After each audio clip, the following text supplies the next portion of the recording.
and I'm going to welcome our panel onto the call. And you know what I'm going to say to our panel members is, guys, if you want to just unmute, let me do it here.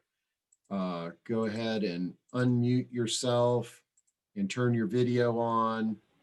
And I think we've got everybody here. Let's see. All right. I think I'm gonna. Oh, you are? Okay, I muted Mark there. Mark's got a lot of background noise, so don't turn your audio on, Mark. All right, so let me turn things over to Craig. Craig, I'm gonna sort of pass the baton to you to be the master of ceremonies here, to kind of give us some intros to your team. I do want to point out to the audience, I'm really psyched about this, but Professor Mirelman is from Tel Aviv. Okay, this is a first. And Craig, correct me if I'm wrong, but this concept was pioneered in Tel Aviv. Is that correct? Absolutely correct, Steve. So what I think is very exciting, actually maybe just a quick introduction for the team as per your request, right? So Professor Mirelman is kind of is really world famous in this area. She really pioneered the scientific research that really is the basis of the technology that GaitBetter provides to the senior population and help them kind of stay independent. Helic was the visionary who saw the opportunity with the science and actually created the product and the company about 2 years ago in Israel, and has had enormous success in the state of Israel. Really, just as you know, kind of like one in a long line of technologies from Israel that have been hugely beneficial to us in the US and really in the world in general. I joined GaitBetter just about 3 months ago because I was so inspired by the science and by Helic and the vision that he had to help bring this technology to the US and really benefit our seniors here, especially in the Mid-Atlantic region. I'm based here in Maryland. And Mark is actually one of our initial visionaries. So Mark is the first PT clinic here in the Mid-Atlantic area to actually bring the GaitBetter technology into his clinic. And so we're actually very excited for all of them to be on this call. Professor Mirelman is going to give you guys really a really excellent understanding of the science behind GaitBetter. Helic is going to give you an excellent understanding of really all the benefits it brings to the senior population and the professionals that support those seniors. And then we're very excited actually going to give a brief demo here at Mark's clinic at Fitness for Health in Rockville, so people actually can see the Fitness for Health technology live and I guess virtually in person. So we're all really excited about it. And maybe before we start off with Professor Mirelman and really her robust science, I guess I would just ask everybody on the call to really think about really just one question, which is, if you had the opportunity to help a loved one or a friend or a client with not just their ability to walk, with not just their ability to stay mobile and independent, but also to be confident in their ability to walk and be independent, what would you do, right? I would ask you think about that through this presentation, because really GaitBetter is I'm gonna say probably, it is really the most effective fall prevention program currently out there, and can provide an amazing amount of rehabilitation and confidence to we know a senior population really struggling, especially with COVID, right? And so I'm very excited for you guys to hear about this, hear about the robust science, hear about the robust technology, and hopefully make really positive impact on your communities. And I think one of the things that intrigued me about this, about your platform that we're going to see is that this platform utilizes existing treadmills to deliver this service, correct? Absolutely. It is one of the easiest therapies that anybody will ever introduce into a population. You can It can be available in a senior living facility. It can be available at a PT clinic. It can be available at a doctor's office.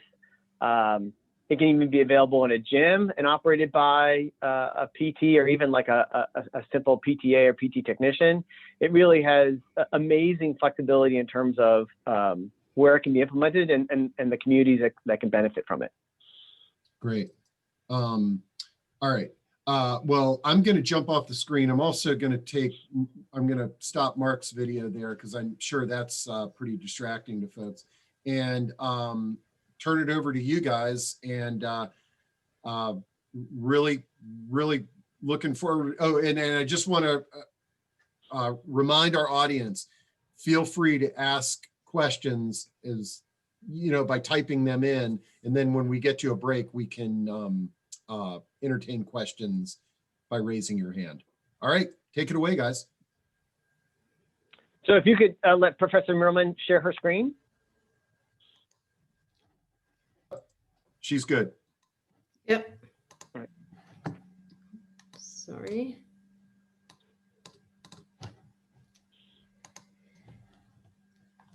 Okay. You see this? Yep. Yes, we can. Okay, so hi everyone. I'm really excited to be here, and thank you for inviting me. My name is Anat, and as everybody here already heard, I'm from Tel Aviv Medical Center and Tel Aviv University. My talk will talk a little bit about the science behind motor cognitive training to reduce falls in older adults, and I'll share a little bit of our experience and thought process in developing this. So obviously for this crowd, I don't need to talk about the magnitude of the problem or the importance, but rather I want to focus on the properties and causes of falls. And as we know, most of the falls that occur during dynamic movement or specifically in walking. And this occurs both indoors and outdoors. And this slide is actually from the Mobilize Boston project, which is a large prospective cohort, more than 700 community dwelling older adults, men and women.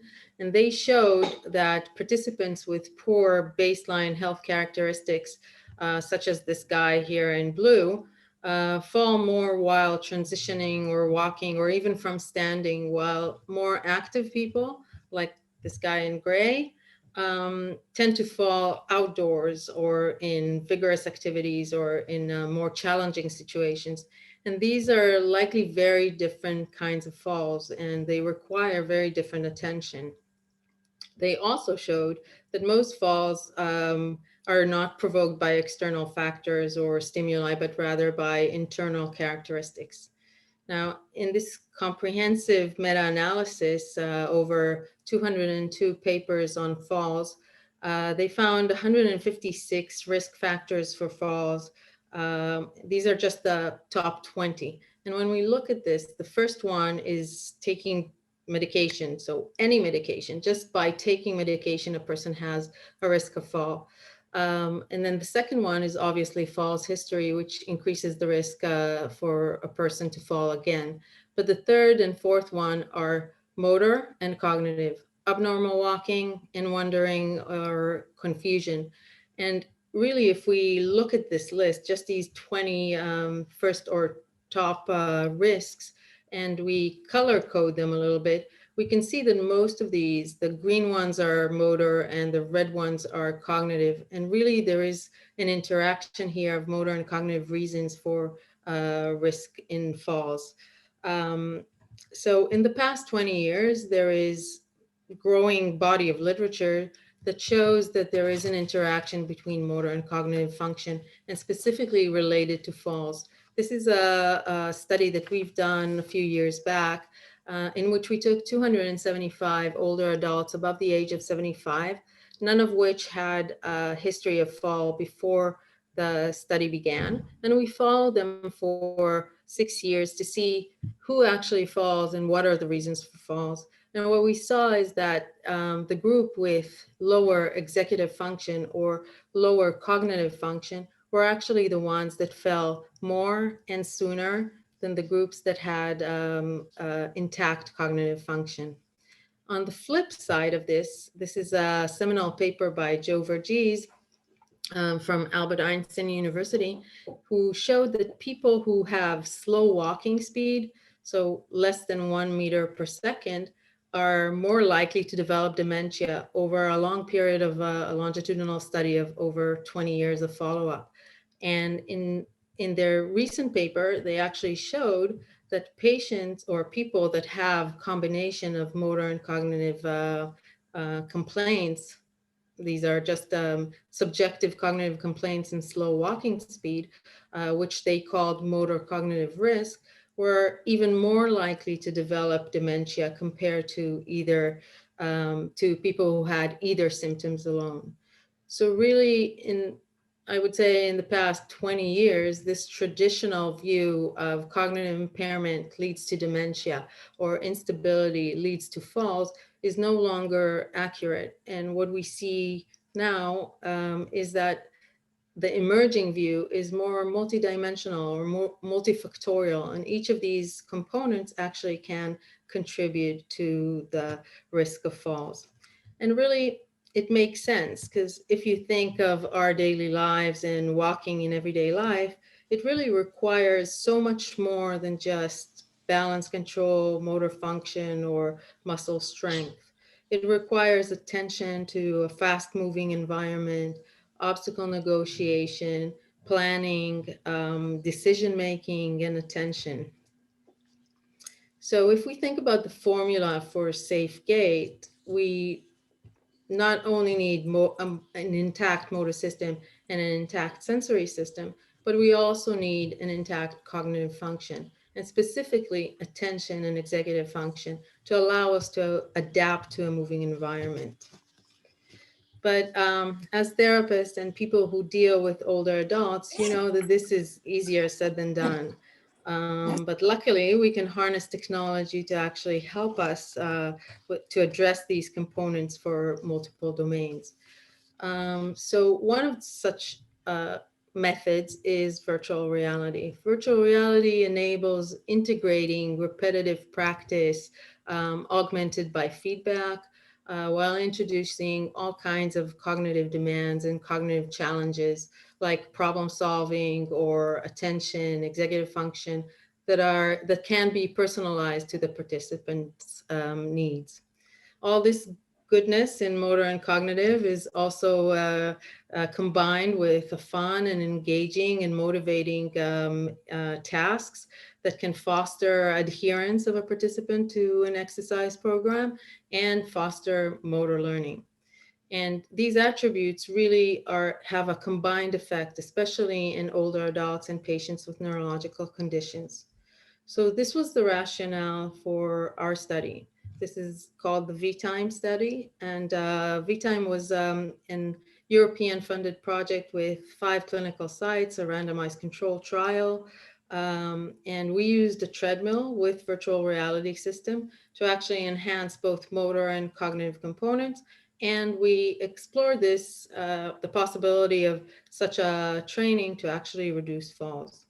So we included 302 participants. All of them had a history of at least 2 falls in the 6 months before the intervention. This is still the largest randomized controlled trial with virtual reality to date with older adults, but we specifically targeted different types of individuals. So we had a group of individuals with mild cognitive impairment, in which the cognition was the dominant factor. We had 116 elderly individuals with the history of falls, in which the motor was the main component. And we had 140 patients with Parkinson's disease, in which they have a more combined effect, both motor and cognitive impairments. Subjects were randomized to either a treadmill group, which received a motor training, 6 weeks, 3 times a week, 18 sessions, each session about 45 minutes. And the other group was trained with the treadmill and the virtual environment. And this was our virtual environment. Subjects were asked to negotiate different types of obstacles. They walked on a treadmill. They saw a pair of shoes walking in front of them, which represented their feet, and gave them feedback on how they're doing in both knowledge of performance and knowledge of results. And the simulation consisted of an enriched environment, which included also cognitive components such as decision making, such as planning, and obviously attention. And we increased the motor aspects or the progression of the training by increasing the speed and the duration of the training. But we also gradually increased the cognitive components. We added distractors. We asked them to remember or to memorize, navigate the trail that they were walking on.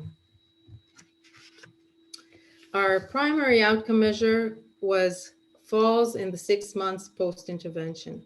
So basically, we wanted to see if the training itself had any impact on falls. And we were happy to see that our subjects all had a reduction in the number of falls at 6 months after the training, but the participants in the treadmill VR had a much larger reduction, about 50% in the number of falls, and this was significantly larger than the group that only did motor training alone. As can be expected, we saw improvements in gait speed and endurance in both groups, clearly as a result of the treadmill training. In terms of task specificity, we saw, for example, on the left side here, you can see obstacle clearance and obstacle negotiation was significantly better after the training in the VR group, which is in red. But we also saw improvements in executive function, as you can see here on the right, after the training, again in the VR group. What was most encouraging was that after 6 months, although they did not have any intervention in these 6 months, these improvements were sustained. And this likely translated into the reduced number of falls that we saw earlier. But for me as a clinician, perhaps the nicest finding was the improvements in health-related quality of life. And you can see here, both groups in red and blue, the VR in red. Already after the training, we can see improvement, but this again was sustained at 1 month and 6 months follow-up. So this was great, it worked, but we really wanted to know why. Why do we see, what drives these long-term clinical changes? We know from animal studies that placement in enriched environments results in brain plasticity in the form of brain measured as brain size or cortical thickness, dendritic branching, and that learning is enhanced by reward. So virtual reality is in essence an enriched environment, and participants receive reward based on knowledge of performance and knowledge of results. So this kind of gave us the idea that perhaps we're seeing plastic changes or plasticity. This paper was published a few years back by Howard, and he provided a model of why VR can enhance plasticity. And in this model, he suggests that the physical and cognitive fidelity impacts neurological pathway activation, which in turn improves motor control and function. I think that we can add also cognitive function here, which also enhances motor control, balance, gait, and even strength, and even enhances this model of plasticity. But when considering plasticity, one should also consider compensation. So if we think about compensation, compensation suggests that to counteract aging or neurological deficits, processing is shifted to additional brain areas. So basically, we are encouraging our neighbors to come and help, or in other words, brain power, we're adding brain power to complete the same kind of tasks. So taking plasticity and compensation into account, after training, we can expect one of two things. Either we will see um, reduced compensation due to increased efficiency, for example. So basically, we are better in motor, or we are better in cognitive, and therefore we can reduce compensation of other brain activities. Or we could see increased activation due to larger utility of brain areas. So we used a motor imagery task in fMRI to explore brain plasticity or brain changes or brain activation in different areas related to the training. So our subjects had to imagine themselves walking in a clear path with and without obstacles while in the MRI, as you can see here in the video. And where we saw that after the training, the group that did the treadmill training actually showed reduced activation in motor areas of the left cerebellum, the left middle temporal gyrus, which makes sense because this was purely a motor training for them. They walked on a treadmill, and therefore we can see these changes that are impacted. The treadmill VR group, however, showed reduced activation or compensation in more cognitive areas of the frontal lobe, the right inferior frontal gyrus, and Brodmann area 10, showing again that the training may have enhanced the availability of resources in the frontal brain and cognitive resources. And potentially helped induce these changes that we saw clinically. So both types of training enhanced brain function by reducing activation, but these were completely different in these two trainings. But as you know, fMRI is not really walking. You can't really move, you can't really walk within the scanner. So we used another technique called FNIRS. FNIRS, or functional near infrared spectroscopy, is actually a non-invasive neuroimaging technique that uses optical techniques to detect hemodynamic changes within the frontal lobe. So basically the idea behind FNIRS is that when brain areas are activated, there is an increase in energy demand, and therefore the result is an increase in oxygenated hemoglobin in concentrations. So what you can see here in this video is this is a student, and he's walking on the left-hand side. You can see the video. He's walking normal walk, not constrained. Whereas on the right-hand side, you can see that he's concentrating by walking on a narrow pathway. So he needs to actually focus and use more concentration. And you can see that the activation in these two brains down below here is quite different with more excited brain when you're concentrating.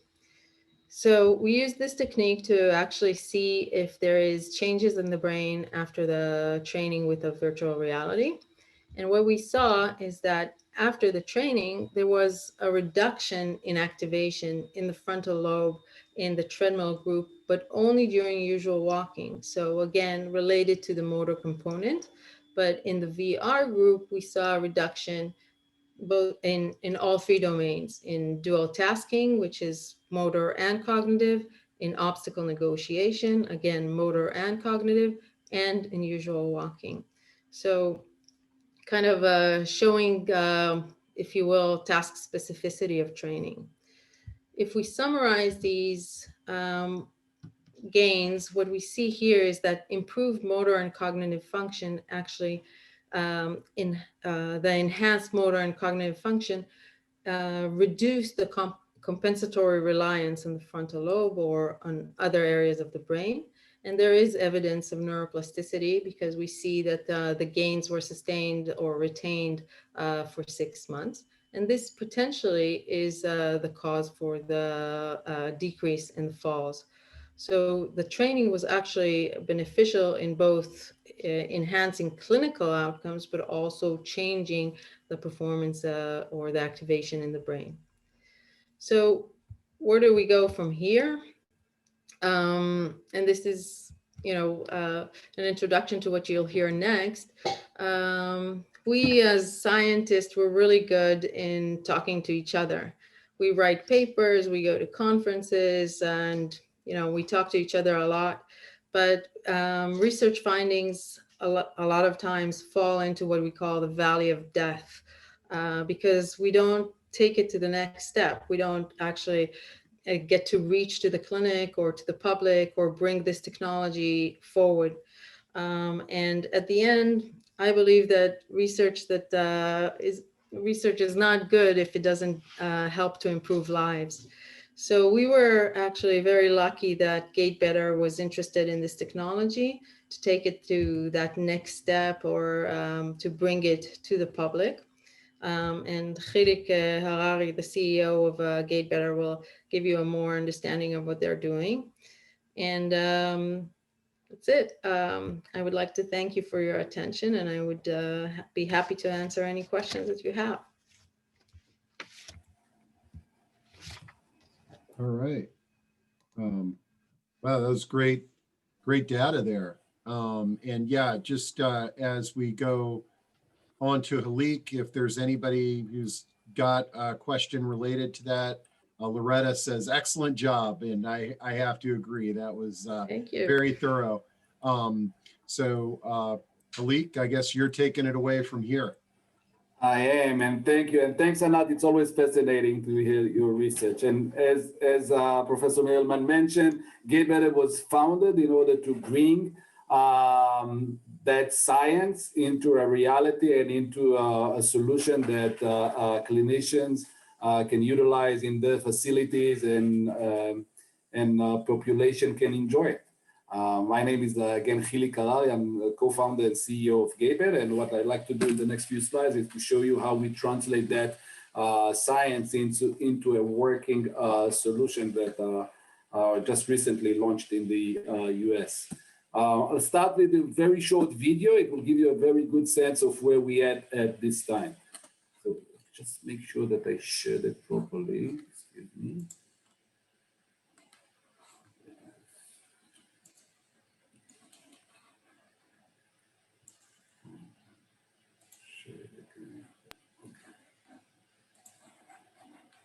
Yeah, I'm back again.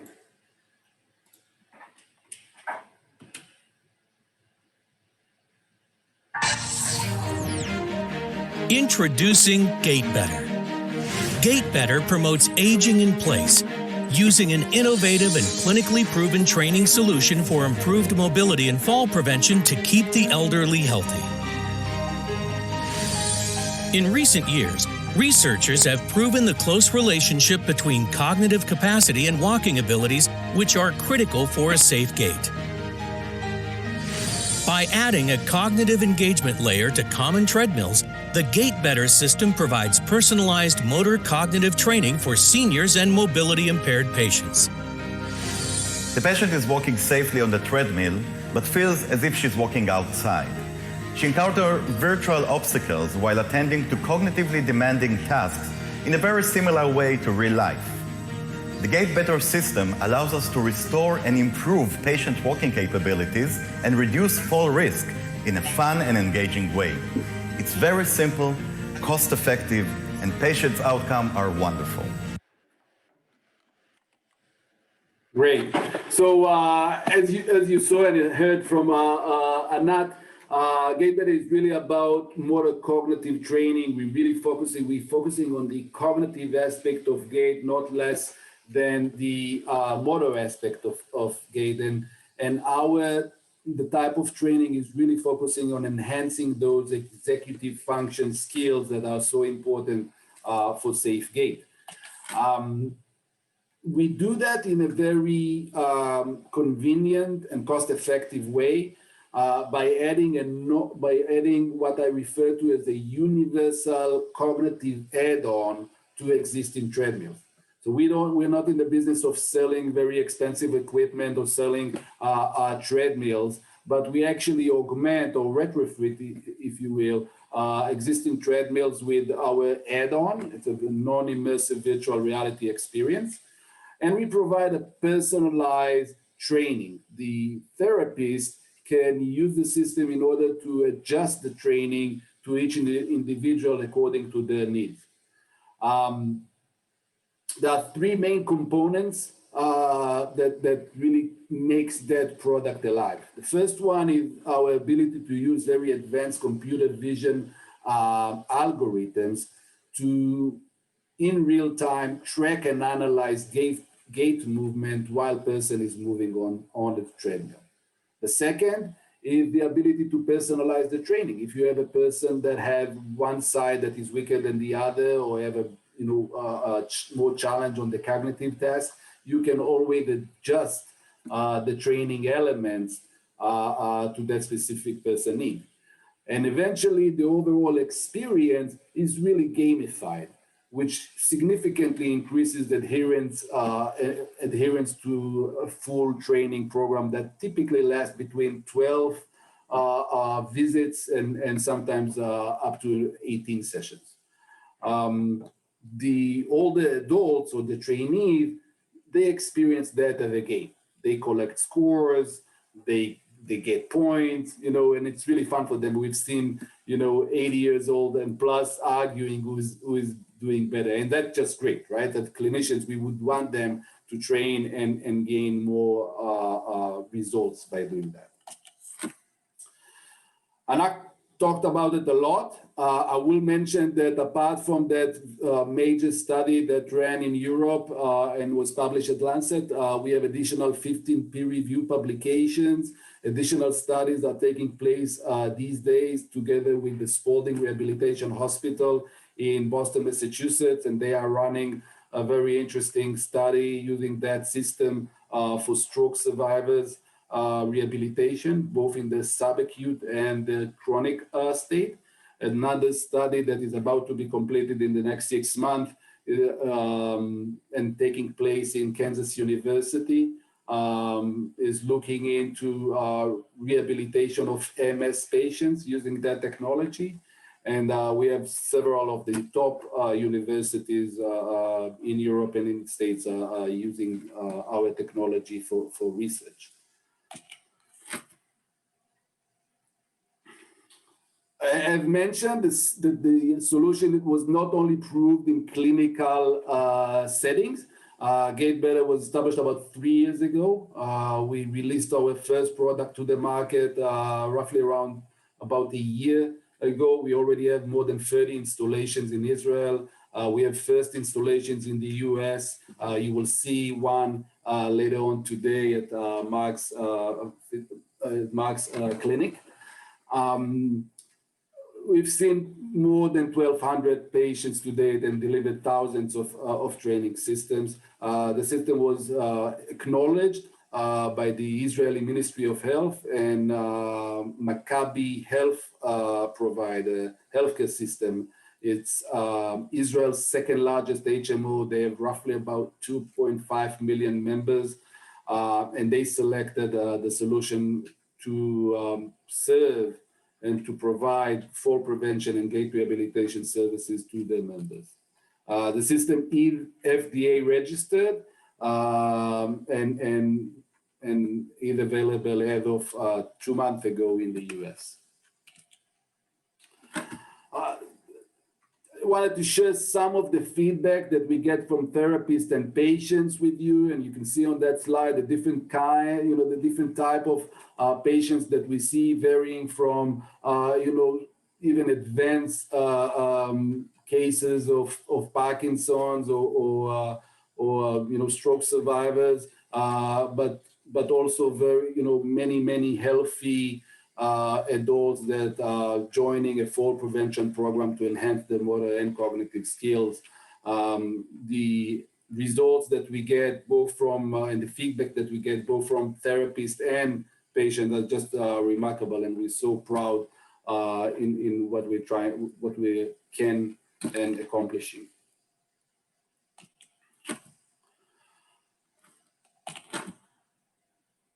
You can see some examples, some live demo examples or video recorded examples of different therapies. The first one was a Parkinson's disease patient. This guy is doing a stroke survivor rehabilitation. These are all taking in different settings, in different clinics, including PT clinics, some daycare centers that we serve, rehabilitation centers that we have.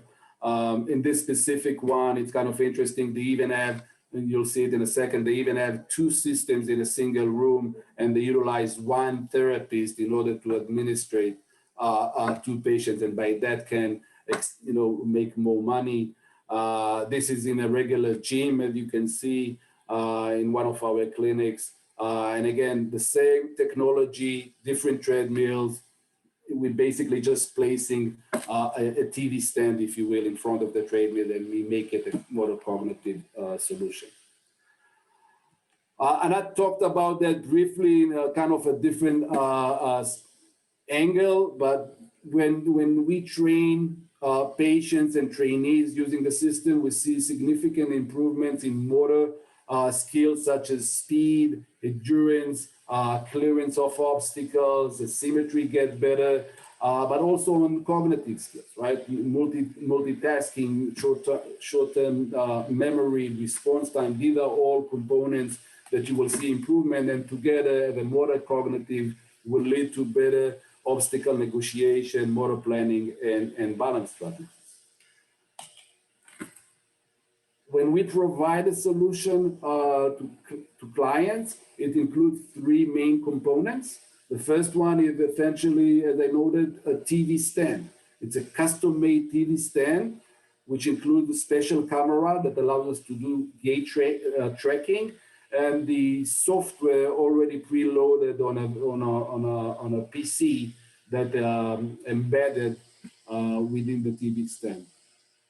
The second part is really important to keep, to have safe type of a training, and therefore we provide a harness solution. It's kind of like you can see it on the screen. It's kind of like a bridge where you put a harness, and during the training we harness the trainees so nobody will fall during the training. And the last is a training control panel, which I will talk about later, that allows the physician or the therapist to really control any parameter of the training program. The experience itself that the patient will and the older adult will experience, today we support 2 walking environments together with more than, I think it's almost 20 kilometers of different paths. So we have an urban environment and a city park type of an environment. One of the key things that we're doing is we are really trying to mimic real life situation. And what we found is that significantly improves transfer to daily life activities. And the 3 main components that trainees encountered during the training are obstacle negotiation, both hurdles to practice step height and paddles to exercise step length, memory and decision-making exercise by doing navigation and remembering things you see along the way, and distraction or attention exercise. So things that bothers you. Kids are playing around you, dogs are barking, airplanes are flying. So you have all those type of distractions that bother you, and the trainee needs to maintain their attention and focus on their goal. I noted that the therapist has a dashboard. It's a touchscreen dashboard, which they can very easily, and it's super simple to operate. They can really control any aspect of the training. You can control the height of the hurdles, the length of the paddles. You can control what side the obstacles will arrive, from the rate of obstacles, and so on and so forth. So really, any element in the game can be controlled, but we also made sure to put the pre-built training programs that therapists or other operator can simply select from an autopilot mode, and these are approved and studied protocols that showed very significant results, as Professor Millman showed before. Today we serve really the medical, and sometimes I call it the wellness type of market. We sell to inpatient and outpatient rehabilitation center. We provide it to many physical therapy clinics, as Mark will show you in a second. We have independent and assisted living in the gyms, skilled nursing facilities, and CCRCs. Also recently, we started to work with daycare centers, the equivalent for the YMCA and JCC of the world that we have here in Israel. We're looking forward to do the same in the US, but really community centers that see or can get all the adults, and they have gyms. They can very easily deploy that type of solution into their location. So just to complete, what type of conditions and indications we see, starting from the bottom, as I noted, typically, healthy older adult geriatric populations, some with a high risk of falls, some with moderate risk of falls. Obviously, people that have fall before and want to improve the dynamic balance strategies and improve the overall quality of life. But in medical settings, we also see many neurological and orthopedical patients, including Parkinson's, stroke survivors, MS, and you have that list in front of you. Many of people after hip replacements and other joint replacements and post-surgery. So these are the type of patients and trainees that we see, or our customers see. And we are very happy to collaborate with additional and other, providers that would be interested in adopting this technology. I want to thank you for that opportunity. And with that, I'd like to switch on to Mark and Craig, and they will be able to show us a live demo from Mark's clinic in Maryland. Hey, you got to shut yourself. Hey, Mark, you got to shut yourself off.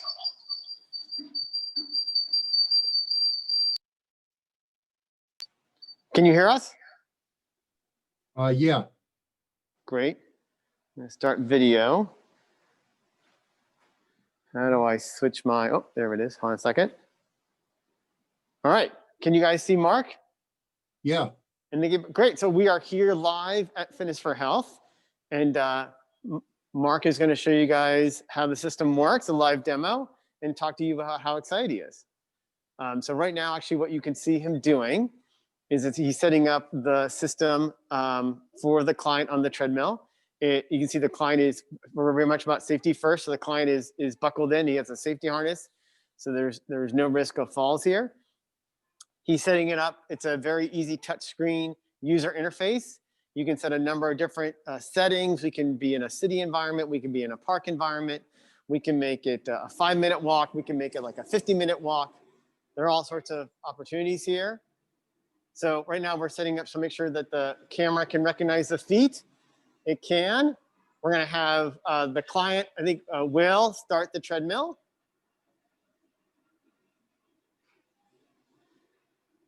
And then we're going to be on with the simulation.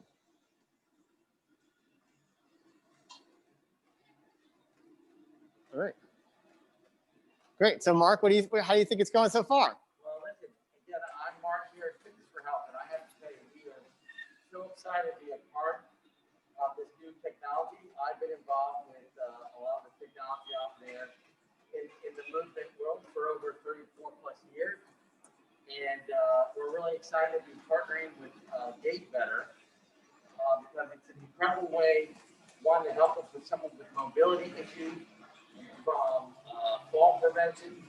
And the whole idea is not only working on the motor part, but we also bring that cognitive piece. And there's a ton of research out there that if you take the combination of the cognitive to motor, it's an incredible combination. So we're really excited to have this. So right now we have our patient here, and you can see as they're walking, we're going to have different objects. So here is a small little tunnel they have. So the idea is for them to see it, identify, and step over it. Now, it's a lot harder than it looks because I actually went through it yesterday, and I have to tell you, surprisingly enough, it really forces you to slow down, to think right before you get there. And now you see different hurdles. Now, to give you an idea that all of these different objects or challenges can be changed. We can make your puddle wider. We can make it smaller. We can make the hurdle taller. So there's all different types of things that we can do. We can allow us to have things more distractible. We can have our light where it's a little bit darker, so it's harder for us to really focus. So there's so many different types of parameters that we can put into this that makes it an incredible program. And one of the reasons why we really wanted to have this a part of our program here at Fitness for Health. And by the way, we're at 11140 Rockville Pike. Our phone number is 301-231-7138. But what I was saying is this is an incredible addition to what we currently do, because I really believe not only from the research that's out there, but the stuff that GaitBetter is doing, this is going to be cutting edge. And I'm happy to have anybody who's interested in it call us. We're happy to show you the program and allow you to try it. Great. Excellent. Well, thank you so much, Mark, for your enthusiasm and adoption, I think, of, like you said, a very revolutionary technology. And Steve, I'll hand it off to you to wrap it up. Great. We've got a lot of questions here. So let me kind of go through some of these for you guys and open it up to all of our panel members. Let's see, where are we at here? Okay, Ada says, detailed and easy to understand presentation, professor. Sister Glenna Smith says, is there any information about visual influences on falling, i.e. convergence insufficiency? Sounds like a question for the professor. Yeah, definitely. The vision is part of the, it's actually in the top 20 of fall risk. It's people who have visual deficiencies are more likely to not notice things on the ground, or not be able to actually plan for things that are coming and negotiate them. And this could be a real big problem. If a person has visual impairment, either try and fix it by glasses or whatever it is, but definitely make sure that they understand the risks and be cautious, or if they need to walk with somebody, then it's something that they need to do. In regards to the actual training, obviously we couldn't include, and it's something to consider, we couldn't include people who have visual deficiencies because they can't really see the screen. So it depends on obviously on the magnitude of the impairment, but it's something that could not be fitted into our study. Great, thank you.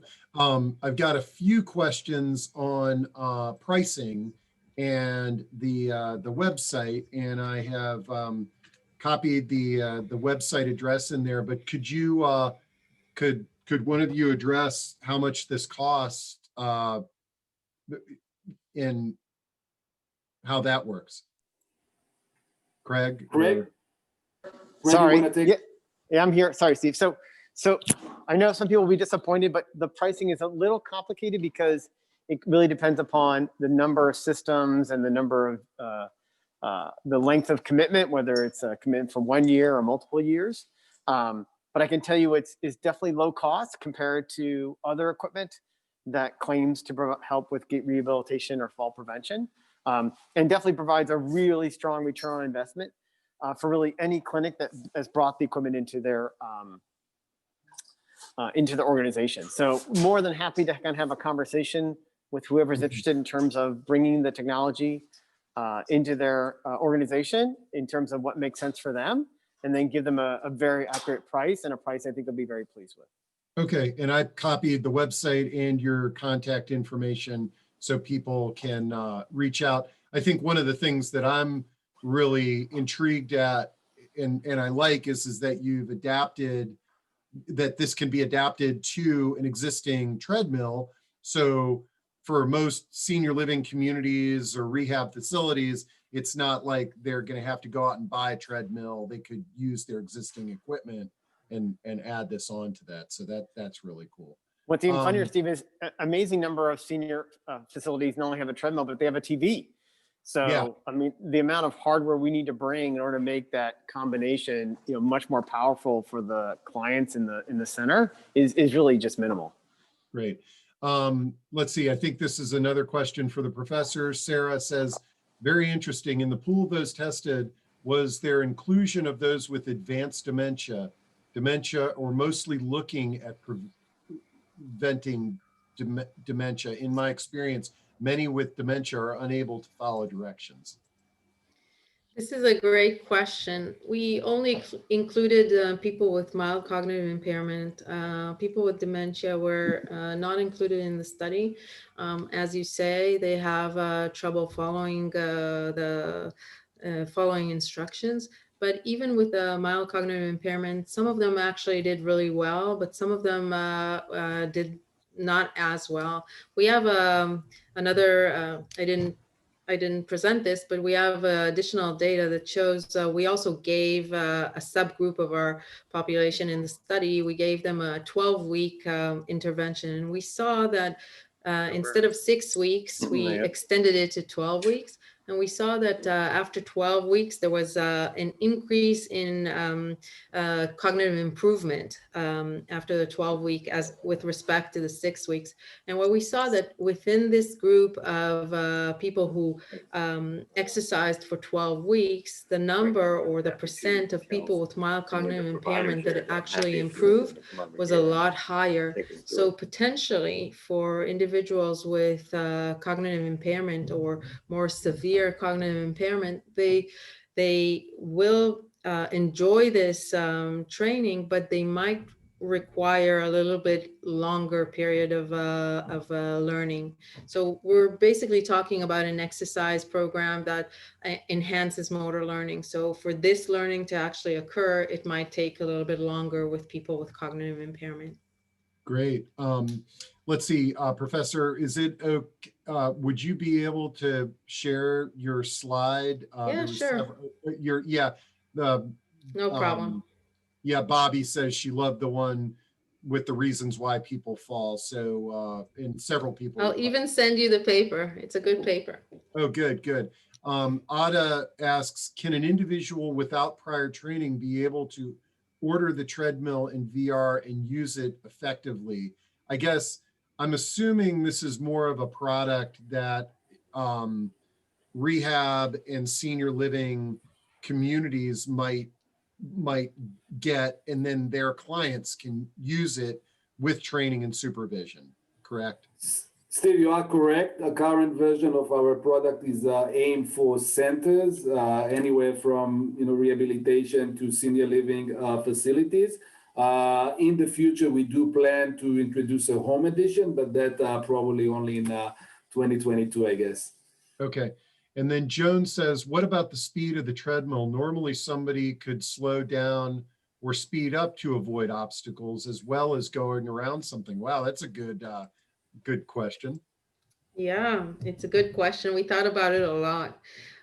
So in the grand scheme of things, we had to take into account the fact that we wanted a lot of steps. So in order for learning to occur and for plasticity to occur, we need a lot of steps. They can't walk, just across the corridor 20 steps and that's it. It had to be 45 minutes with, a lot of engagement. So we decided to use a treadmill because of that. And indeed, when a person strategizes or plans how to negotiate obstacles over ground, they might slow down. And in the beginning, what we do is that we reduce the speed of the treadmill to about 80% of over ground walking speed. So we deliberately take the speed of the treadmill a little bit lower in the beginning so that a person can actually start learning how to plan these obstacle negotiation and how to actually perform the task. And then slowly, gradually, we increase the speed of the treadmill so that they can start walking in their normal speed. And then in the later stages of the exercise training program, they actually increase the speed more than they walk over ground. So that was the advantages and disadvantages. But I think that specifically if we talk about walking on a treadmill, and it's definitely not like walking over ground, what we're trying to do here is not teach them how to walk on a treadmill or teach them how to walk over ground, but rather how to walk while being attentive to other things, incorporating this motor cognitive factors, and less of just trying to increase their speed. Okay, great. And D asks, does the person have to be directly supervised while using the treadmill? So in terms of the exercises, initially they should be. But again, this is a training program. So after they are more confident in walking, and they, as you saw, they are wearing a harness, so they can't really fall. So you can leave them to do the training, and the training is, it's a long duration of 30 minutes or 45 minutes, depending on the actual person. But you can actually leave them to walk by themselves. Great. And the last question I've got, and whenever I say that, somebody else types another question in, but it's Cheryl says, does the fact that the client is holding on to the rails of the treadmill while training affect the sensory input with regard to how the client reacts in real life without the same sensory connections? Wow, these are great questions, guys. So again, we regard the railings as another component for another progressive component. So basically, initially in the first week, they walk slower, they hold their hands on the rails, they learn how to plan their gait, how to plan their obstacle negotiation. They get familiarized with the system and what it has to show and the distractors and everything around it and navigation. And then slowly we increase the level of complexity, both in motor. We require them to reduce one hand and walk only with one hand on the rail. And in the last weeks of the training, they walk without their hands on the rails. So they're supposed to be able to walk on the treadmill in regular speed or even an advanced speed, more than the overground walking, and be able to negotiate these obstacles without fear and without holding the rails. So this is another level of challenge that can be implemented. Great. Well, thank you for a wonderful detailed presentation. And I know you all have not been on our discussions, but the last couple I'm of weeks, excited. But tell me, look, you're not going to hurt my feelings. No. I Well, what I was going to say, what I love about this is that our previous, we've got a couple of other discussions with new technology and with no sort of academic research background to it. As many, and this is not criticizing one way or another, but it came up several times in the discussion. Hey, do you have evidence-based research that backs the product that you're launching? And, as you know, most entrepreneurs approach this from the, ready, fire, aim type approach, and as opposed to having a research backing the product. And I think that's one thing that really impresses me with what you've developed here is that you've got this academic research that's backing the product that you're introducing to the marketplace. So real exciting, guys. If everybody can send me their PowerPoints, I'll share it with our audience. And I've recorded this, so I'll share the video and the audio and the chat as well. We'll do that. Thank you so much. You bet. We'll see everybody soon. Thank you. Thank you, everybody. Bye. Thank you.